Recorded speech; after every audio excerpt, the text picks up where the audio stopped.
Hey guys, in this video I will show you how you can delete GCash transaction history. So make sure to watch the video till the very end. And let's begin. So due to security purposes, the GCash transaction history cannot be deleted and will remain on your GCash account for you to access.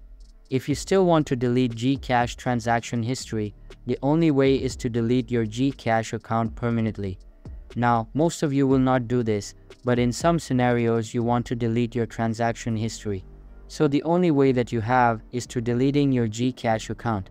In order to do that, click on profile icon on the bottom right, and then you need to go for the help center. Once you go for the help center, you need to click on the chat with Gigi. Once you click on chat with Gigi, you just need to go for submit a report option, or in other words, submit a ticket option. After typing submit a ticket, you just need to click on the link that will be given to you, which is submit ticket button. You're going to need to add your full name, email, phone number, your concern category, which will going to be GCash account. And then you need to go for I want to close my GCash account, select your account type, and then select the reason. You need to enter all the reasons that are given below. And then you need to fill all these required information and you are done.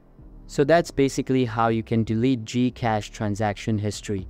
So that's all for this video. Hope you liked the video. Thanks.